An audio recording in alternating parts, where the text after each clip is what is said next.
마음의 불을 세 번째, 해봤어요? 살아있음의 감사함, 시간의 소중함. 우리는 이런 이야기를 자주 듣습니다. 그 때문에 잘 알고 있다고 착각하기 쉬운데 그렇지 않습니다. 왜일까요? 살아있음과 시간은 우리에게 공기나 물과 같은 것입니다. 따라서 없이 살아갈 때의 절실함을 경험해 본 적이 없습니다. 경험하더라도 금세 잊게 되겠지요. 견문을 넓혀라. 많은 경험을 해라. 이런 이야기도 많이 듣죠. 하지만 정말로 왜 그것이 중요한지 알 수 있으려면 실제로 많이 경험해보고 스스로 깨달아야 합니다. 수많은 사람을 만나보며 수많은 생각을 접해보고 수많은 새로운 일들을 시도해봐야 합니다. 우물에 갇혀있는 개구리가 우물이라는 한계를 이식하려면 벽을 향해 뛰어보고 부딪혀봐야만 합니다. 그래야 내가 갇혀있는 우물의 크기를 알게 되고 나의 어리석음을 알게 됩니다. 매일 하던 것만 하고 만나던 사람만 만나며 끼리끼리 어울려 있으면서 비슷한 사람들 속에서 자신을 비교하니 점점 더 자신을 무지의 상태로 가두게 됩니다. 경험해야 합니다. 경험해야 우리의 무지를 조금이라도 더 알 수 있습니다. 예전에 이런 일이 있었습니다. 외출하려고 급히 준비하는데 옷장에 티셔츠가 보이지 않았습니다. 어머니, 티셔츠 떨어졌어요. 세탁해둔 것 없어요? 하고 여쭈어보았습니다. 어머니는 거기 있을 거야, 찾아봐 하시면서 급할 것 없다는 듯 천천히 걸어오셨습니다. 바쁜 마음에 없어요. 여기 아무것도 없어요.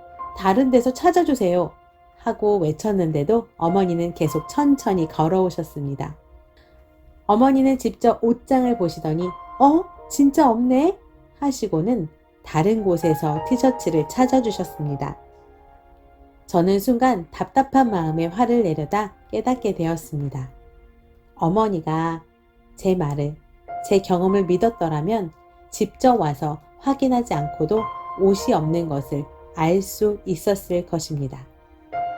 하지만 어머니는 제 말을 믿지 못하셨고 제가 배움을 시작한 지 얼마 되지 않아 좀 믿업지 못할 상태였어요. 직접 자기 눈으로 보셔야 했던 것이었죠. 직접 경험하면 분명히 알게 되는데 자기 경험이 아닌 타인의 경험이나 말만 자꾸 접하다 보면, 특히 믿지도 않는 상태로 계속 접하다 보면 어느 순간 알지 못하면서 안다고 착각하게 되는 듯 합니다. 그렇다면 살아있음의 감사함을 정말 알기 위해서는 어떤 경험을 해야 할까요? 죽어봐야죠. 하지만 죽음을 알기 위해 죽어본다는 것은 현실적으로 쉽지 않지요. 죽을 뻔한 경험 정도는 할 수 있겠죠. 이마저도 흔한 것이 아닙니다. 주위 사람이나 책을 통해 간접적으로 접하는 것이 우리가 인식하는 죽음의 전부입니다. 주위 사람의 죽음 역시 흔하게 겪는 일은 아닙니다. 우리는 책을 통해 간접 경험합니다.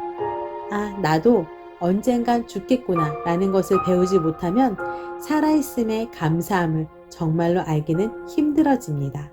우리가 죽는다는 사실조차 잊고 살아가게 되죠. 그러니 많은 사람이 본인은 인정하려 하지 않지만 사실은 삶을 소중히 여기지 않고 중요한 일들을 미루며 최선을 다해 살지 않습니다. 그렇게 사는 대로 살아가다 죽을 때가 되어서야 후회하는 사람들이 많죠. 저는 여러 차례 죽을 뻔한 경험을 했습니다. 이로 인해 저는 제 인생에 대해 진지하게 생각하기 시작했고 죽음에 관한 책을 수십 권가량 읽으면서 살아있음의 소중함을 온몸으로 배울 수 있었습니다. 당신은 왜 경험해야 하는지 알고 있나요? 행동하기 전에 알아야만 하는 것들이 있다.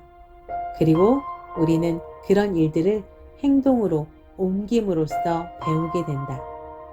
아리스토텔레스.